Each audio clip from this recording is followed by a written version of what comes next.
최근 30년간 정말 많은 물건을 버렸습니다. 지금까지 얼마나 많은 물건을 버렸는지 알 수 없을 정도입니다. 많은 물건을 버리고 안 사실은 소지품의 80%는 필요하지 않다는 점입니다. 버리면 버릴수록 편안해졌고 제 기분은 가벼워졌습니다. 안녕하세요. 가을책방입니다. 오늘 소개해드릴 책은 일주일 안에 80% 버리는 기술입니다.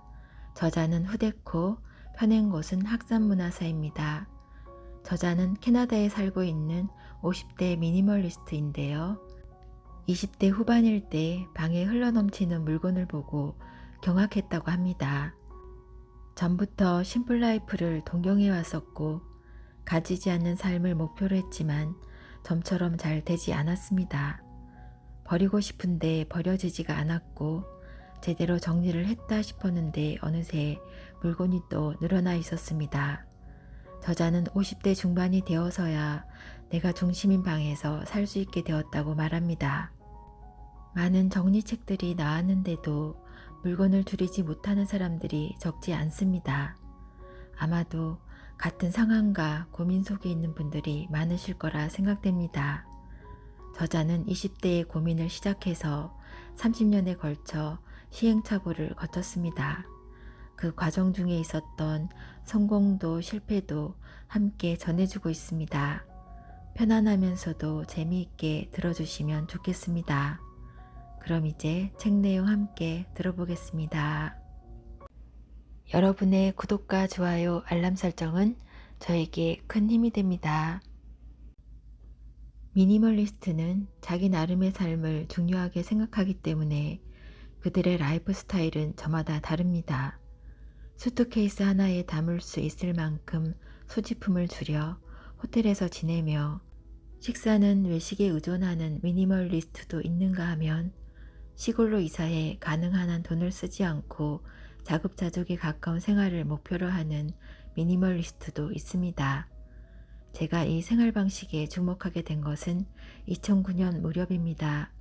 이후 소지품의 80% 이상을 버리고 미니멀리스트로 생활하고 있습니다. 다만 저는 스스로를 절약형 주부 미니멀리스트라고 부릅니다. 물건은 가능한 줄이지만 주부이기 때문에 아무것도 없는 집에서 살 수는 없습니다. 남편도 딸도 미니멀리스트가 아니기 때문입니다. 미니멀리스트라고 해도 처음부터 물건을 버릴 수 있는 성격은 아니었습니다. 저는 이제까지 사회나 대대적인 버리기를 했습니다. 이른바 버리는 프로젝트입니다. 물건을 잔뜩 가지고 있어도 행복하지 않다. 이런 사실을 깨달은 것은 당시 다니던 회사를 그만둔 27살 때, 이때가 제 1차 버리는 프로젝트였습니다. 제가 20대를 보낸 80년대는 이른바 거품의 호경기가 한창일 때 소비는 미덕이라고 얘기되던 시대입니다. 저는 이전부터 소지품이 너무 많은데 진저리를 치고 있었습니다. 특히 옷을 많이 가지고 있어서 장롱과 펜시 케이스에 잔뜩 쑤셔놓고 있었습니다. 모두 내가 좋아서 산 것들입니다. 그런데 샀을 때는 즐겁지만 집에 가지고 돌아와 몇 번 입으면 곧바로 다음 옷으로 관심이 옮겨가 거의 모든 것이 장롱만 배부르게 하고 있었습니다. 디자이너 브랜드의 옷은 비싸서 손을 댈 수 없었기 때문에 회사를 다닐 때는 대형마트나 통신 판매로 주로 옷을 샀습니다. 자주 사용했던 통신 판매 회사에서 재킷 모음이나 하의 모음, 양말 모음, 파자마 모음, 목욕 수건 모음, 세수 수건 모음까지 꽤 많은 모음에 들어가 물건을 사 모았습니다. 당시 그 통신 판매회사의 매력 중 하나로 덤이 있었습니다. 주문 금액에 따라 매달 자파를 선물해 주었습니다. 그런 자파가 그리 좋았던 것도 아닌데 덤에 끌려 주문했습니다. 어리석게도 덤을 얻는 것은 이득이다 라고 착각했습니다. 새삼 내 방을 돌아보니 잡동사니로 가득한 더러운 방, 내 삶을 바꾸고 싶어서 물건을 버리기 시작했습니다. 직업 소개서에 가거나 구인 잡지를 보며 일을 찾으면서도 대부분의 시간을 치우면서 보냈습니다. 이렇게 물건만 사들인 것은 역시 근본적인 어딘가에서 불행했던 것이라는 걸 지금이라면 알 수 있습니다. 인생에 어떤 목적도 없고 회사 일도 그리 재미있지 않고 특히 뭔가에 정열을 기울일 일도 없이 마음속으로는 늘 우울했습니다. 그런 불만을 물건을 사면서 메웠던 겁니다. 1차 버리는 프로젝트는 결국 실패로 끝났습니다. 줄였다고 생각했는데 어느새 물건이 늘어났습니다. 이른바 리바운드입니다. 그리고 37살이 되었을 때 캐나다로 유학을 떠나게 되었습니다. 일본에서 일은 전망이 좋지 않았기 때문에 해외에서 취직하고 싶다는 꿈이 있었습니다. 마침 다니던 영어회화 학교 선생님이 캐나다 출신이었기 때문에 그리 깊이 생각하지 않고 유학을 결정했습니다. 해외에 가야 하니 짐은 최소한으로 줄여 이번에야말로 심플 라이프를 실현하자. 큰 캐리어를 사지 않고 작은 보스턴백을 구입, 정말 필요한 물건과 좋아하는 물건만을 보스턴백 하나에 담아 여행을 떠났습니다. 물건이 적은 생활이 가능하다고 생각했습니다. 제 2차 버리는 프로젝트의 시작입니다. 유학 중에는 그리 물건을 지니고 있지 않았습니다. 수업에 필요한 컴퓨터와 프린터를 구입하고 또 소니의 라디오 카세트를 구입했지만 옷은 거의 사지 않았습니다. 유학 비용으로 돈을 다 써버렸기 때문입니다. 학생으로 있는 한 옷은 그다지 필요 없습니다. 여름에는 티셔츠에 진, 겨울에는 그 위에 스웨터와 다운 재킷을 입으면 충분했습니다. 이렇게 물건이 적은 학생 생활을 보냈지만 유학 2년째에 임신을 하면서 아이 아버지와 함께 살게 되었습니다. 아이가 태어난 것을 계기로 제 2차 버리는 프로젝트도 실패로 끝납니다.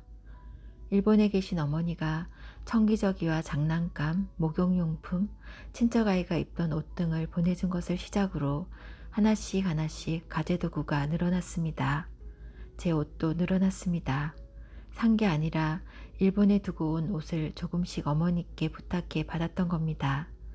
집에 다녀올 때 책도 가지고 왔습니다. 일본에 있는 친절한 친구들이 읽은 책을 보내주기도 했습니다. 아이가 태어났을 때 정기구독을 했던 육아 잡지도 쌓였습니다. 봉투에 넣은 아이의 사진도 책장에 계속 늘어갔습니다. 당시는 디지털 카메라가 고가였기 때문에 필름 카메라를 사용했는데 일본에 계신 어머니에게 보내기 위해 매일 아이의 사진을 찍었습니다. 또 과자 만들기에 빠져 매일 딸을 위해 달콤한 과자를 잔뜩 만들었습니다. 저도 같이 먹었기 때문에 몸에도 여분의 지방이 잔뜩 축적되었습니다. 익숙지 않은 외국에서의 육아는 힘든 일이 많아 스트레스 해소를 위해 싸구려 물건을 사들이는 경우도 많았습니다. 44살이 되었을 때 딸이 초등학교에 입학했습니다. 딸은 점심을 먹으러 오긴 했지만 평일은 오후 3시 40분까지는 학교에 있었기 때문에 드디어 한숨을 돌릴 수 있었습니다. 그때 문득 주위를 둘러봤는데 집안은 잡동사니로 가득, 아니 어느새 하고 솔직히 놀랐습니다. 도대체 뭐가 어떻게 된 건지 생각하려고 해도 머리가 멍해져 제대로 생각할 수 없었습니다. 그러나 집안에 물건이 가득 있는 것은 숨길 수 없는 사실. 일단 집안에 넘치는 잡동사니를 정리해 깨끗하게 하지 않으면 이라고 생각했습니다. 제 3차 버리기 프로젝트는 어느 정도 성공했습니다. 그리고 50살이 된 타이밍에 더욱 대대적으로 물건을 정리, 저는 드디어 미니멀리스트가 될 수 있었습니다.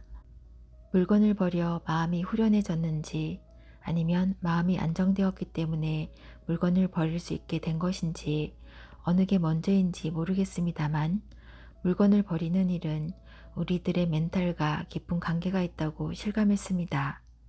물건을 잘 버리기 위해서는 자신의 마음과 타협을 하는 것이 무엇보다 중요합니다. 미니멀리스트가 된 지금은 생활에 필요하지 않은 물건은 우선 사지 않게 되었습니다.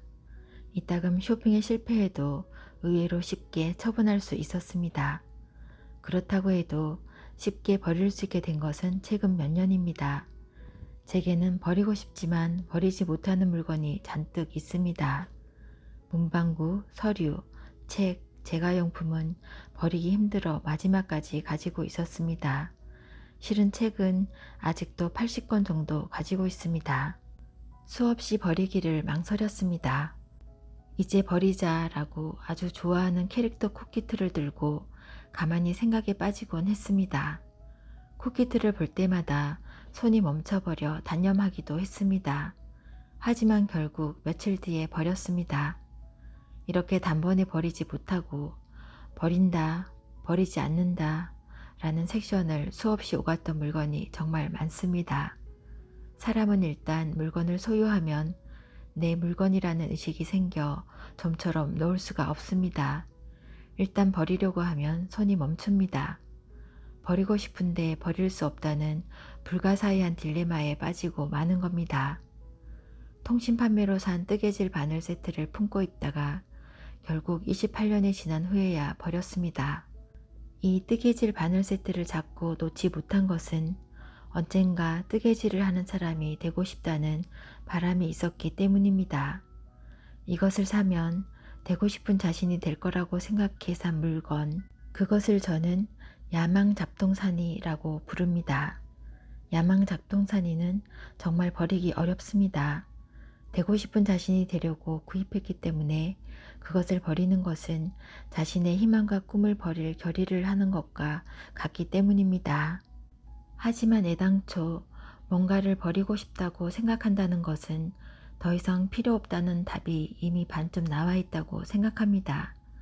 그런데 실제로 버리려고 하면 다양한 변명이 떠오릅니다. 집착이 변명을 낳고 결단을 내리지 못합니다. 그렇다면 깨끗하게 수납해 두면 되지 않을까라고 생각할 수도 있습니다.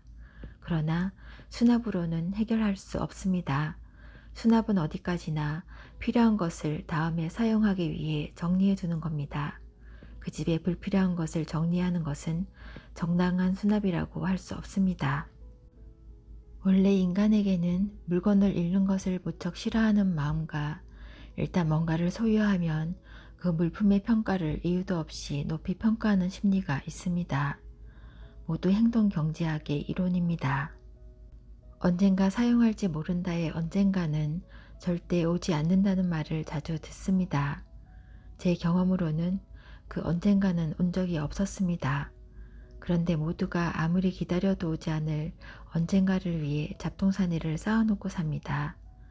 언젠가 사용할지도 모른다고 생각해 오랫동안 둔 물건은 결국 사용하지 않고 훨씬 뒤에 포기하고 버립니다.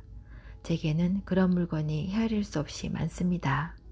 언젠가 사용할지도 라는 변명이 떠오른다면 실제로 지금 이 순간에 사용하세요.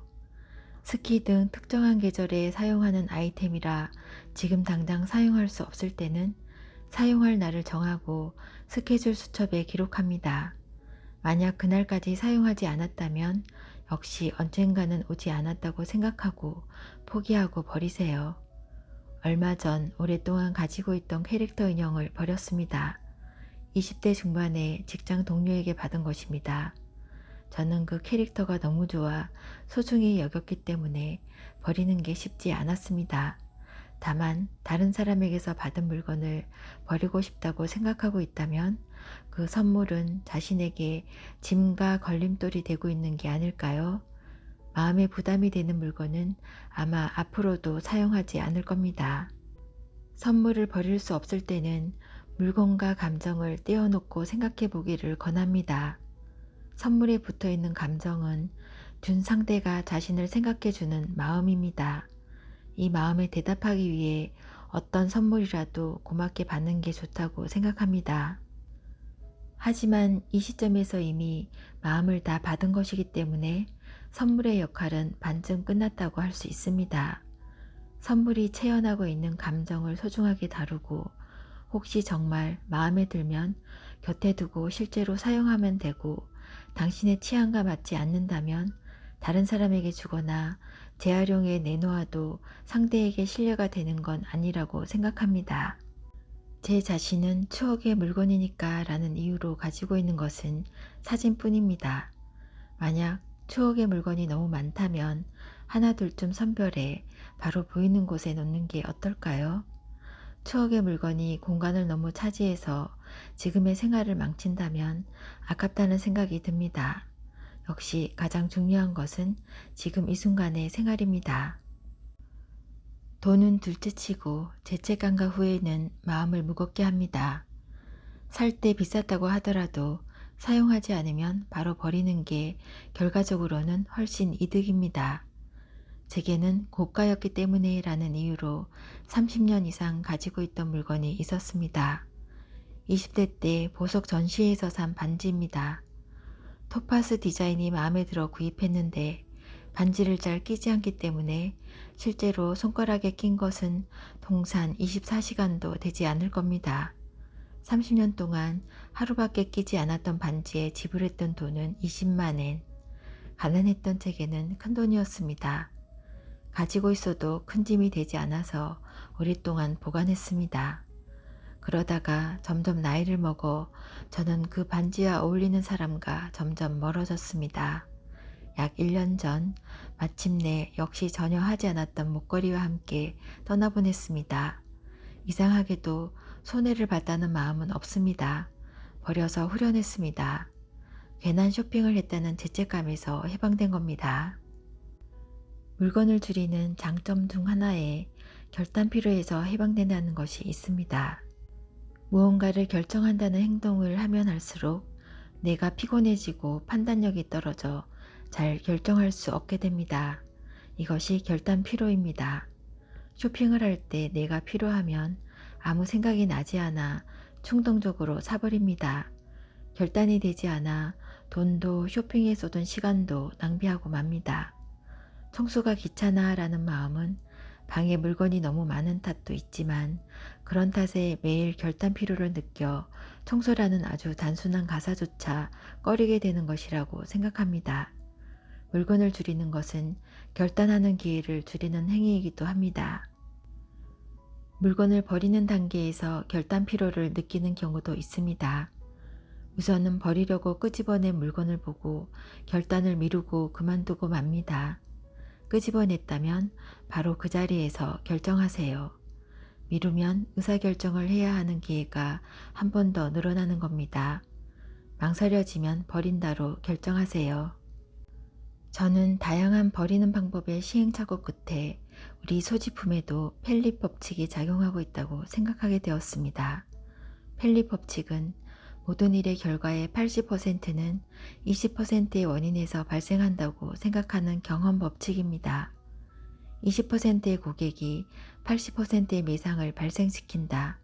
작가의 20%가 베스트셀러의 80%를 쓴다는 법칙입니다. 모든 일의 중요한 80%는 단지 20%가 지고 있다는 말입니다. 어디까지나 법칙에 지나지 않지만 우리 소지품에도 맞는 법칙 같습니다. 평소 입는 옷을 떠올리면 금방 이해할 수 있습니다. 매일 입는 옷은 마음에 드는 옷이나 입기 편한 것, 맞춰 입기 쉬운 것으로 극히 일부분의 옷을 돌려 입지 않나요? 저도 많은 옷을 가지고 있었지만 실제로 자주 입은 옷은 몇 퍼센트에 지나지 않는다는 것을 깨달았습니다. 이것은 우리 소지품 중 80%는 그다지 필요가 없으므로 물건을 좀 더 줄일 수 있다는 가능성을 시사합니다. 저는 남편과 가사분담이나 물건의 정리 방식에서 여러 번 충돌했던 경험을 통해 하나의 진리에 도달했습니다. 그것은 다른 사람의 행동을 바꾸는 것은 불가능하고 스스로 바꿀 수 있는 것은 자신의 사고방식과 행동뿐이라는 겁니다. 아무리 가족의 행동이 자신의 벌이는 프로젝트에 방해가 되더라도 상대를 바꾸려고 하는 것은 시간 낭비입니다. 제게 이상적인 생각이나 삶이 있듯이 다른 사람에게도 그 나름의 삶의 방식이 있습니다. 이것은 가족이라도 존중해야만 합니다. 상대에게 물건을 버려라, 정리를 해라 요청해도 괜한 수고에 그칩니다. 사람은 자신이 하고 싶은 일만 합니다. 만약 버릴까 말까 망설여진다면 어떻게 해야 할까요? 저는 망설여지면 버립니다. 직감적으로 팍팍 결정이 되지 않을 때는 망설여지면 버린다는 룰을 가지는 것이 가장 간편합니다. 망설이다가 버리지 못하면 결국 나중에 또 버릴까 말까를 판단하게 됩니다. 그러므로 저는 결단은 한 번에 합니다. 뭔가를 손에 들고서 버릴까 하고 망설인다는 것은 이미 버리고 싶은 마음, 거추장스럽다고 생각하는 마음이 어딘가에 있기 때문이 아닐까요? 만약 그것이 정말 중요한 것이라 매일 편리하게 사용하는 거라면 애당초 버리고 싶은 마음이 들지 않을 겁니다. 그러므로 버릴까 하는 생각이 들면 그것은 이미 우리에게 필요 없는 물건입니다. 다만 사람은 막상 버리려고 하면 집착이 생기기 때문에 망설이고 맙니다. 실제로 물건을 버려보면 알 수 있는데 망설임 끝에 버려도 나중에 버리지 말 걸 그랬다거나 다시 사게 되는 일은 거의 없습니다. 버리면 금방 그 물건을 잊어버립니다. 저는 물건이 줄면서 날마다의 고민이 줄어 스트레스를 풀기 위한 쇼핑이 줄었습니다. 물건을 버리면서 항상 제 자신이 원하는 이상적인 생활을 그리기 때문에 정말 하고 싶은 것을 찾았습니다. 그러자 시간을 죽이기 위한 쇼핑이나 즐거움을 위한 쇼핑도 줄었습니다. 그런 이유로 돈이 많이 남습니다. 주거 환경이 좋아지면 스트레스가 줍니다. 자신의 욕구를 알면 당연히 몸과 마음이 건강해집니다. 엉망진창인 방은 물리적으로 더럽습니다. 먼지와 쓰레기가 가득한 장소는 진드기 같은 벌레의 온상, 병의 원인이 될 가능성도 있죠. 더러운 방에서 벗어나 깨끗한 방의 주인이 되고 자기 인생의 목적을 발견하면서 하고 싶은 일을 하는 생활은 마음을 편안하게 하고 충실하게 만듭니다. 물건을 버리면 가벼워지고 자유로워진다. 물건을 더하지 않고 빼면 인생이 완전히 바뀝니다.